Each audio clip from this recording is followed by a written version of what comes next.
Dear Ilaeda, January 10th, 2024. Sometimes I can hear my bones straining under the weight of all the lives I'm not living. How do we forgive ourselves for all of the things we did not become? Jonathan Safran Foer. It's a tad bit strange how someone somewhere on this planet can feel the same way that I feel. They use words to articulate the feelings that I've been struggling to explain. I've dreamt and lived many lives, but none of them have come to fruition.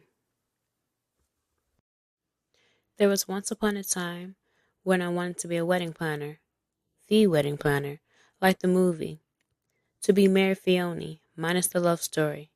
I imagined love in all shades of colors, white gowns and endless flowers, cake galore, tears of happiness, words of love spilling through smiling lips, and toasts told through laughter.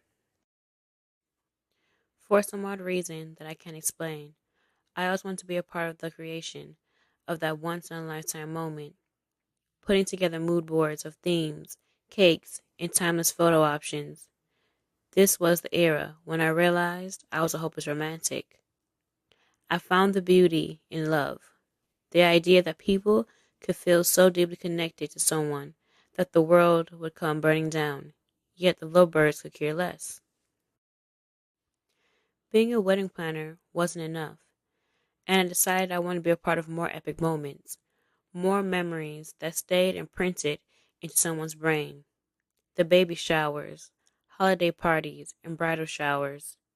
I wanted to bask in using my mind to help bring someone else's vision to life, to run wild in their excitement when they see all their mood boards come to life, to get to witness the rare moments when humans all join together to enjoy life. No worries or concerns. Everyone is just there for a good time, celebrating someone or something. I truly believe in some lifetime, maybe that was my life. In another life, I just knew I was a baker in a small town somewhere. Maybe not here in Zayanthe, because I knew I would be a traveler, lost in life, living in different towns, becoming someone new, or discovering new facets of myself. I will wake up every morning, surrounding myself with the smells of freshly brewed coffee and tea, loaves of bread, and desserts of all kinds.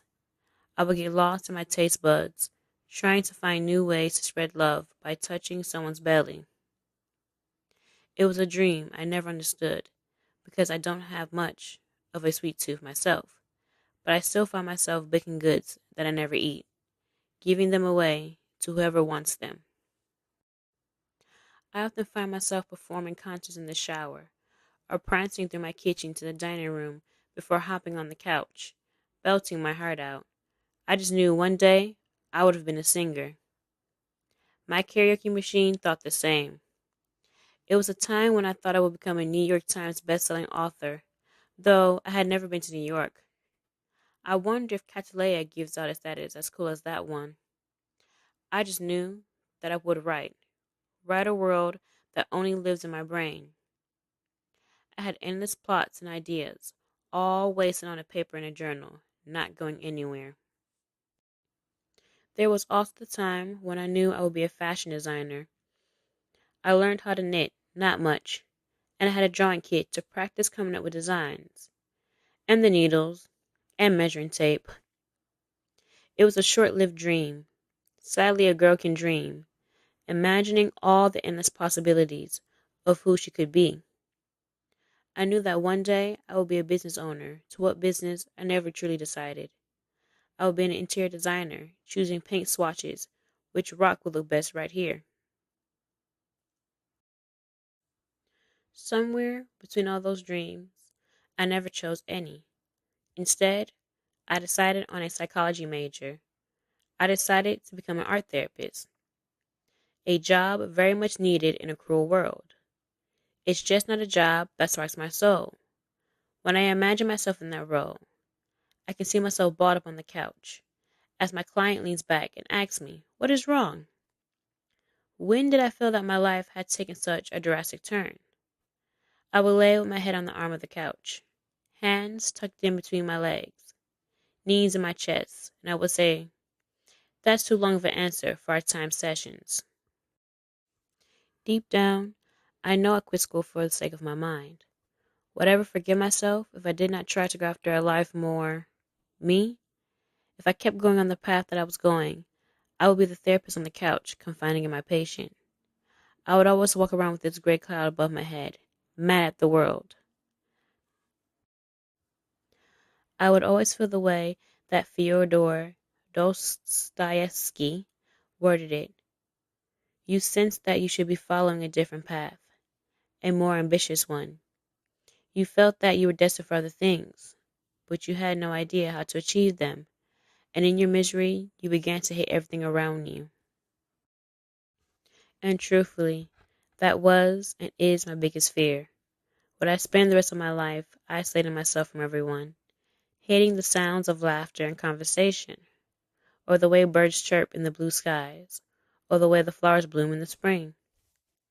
Would I eventually hate the way music sets me free, or the way words from a stranger make my heart thump with endless emotions, and my mind run wild with its own cinema when I dive into their minds?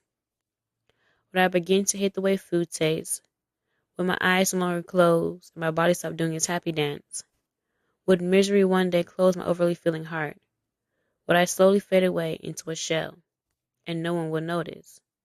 All these ifs and fears of losing myself scare me more than trying to survive the day to day. I've tried survival, and I am dying a slow death. When I close my eyes, I don't want to think of regrets and beg myself for forgiveness. No, I want to say, well, hey, at least I tried. I don't want to leave a mark on this earth. I want to be a footprint like the one on the moon. I want to touch somebody's soul with a word, my mere existence. I want a life truly lived. No more settling in a world full of infinite possibilities. I want to become all those ideas that I have in my mind, even if it means spending my days baking in my kitchen, singing in the shower, sewing my day-to-day clothes, and writing books that no one will ever see. I just want to know I tried. That's all. With love, always and forever, Ilaeda.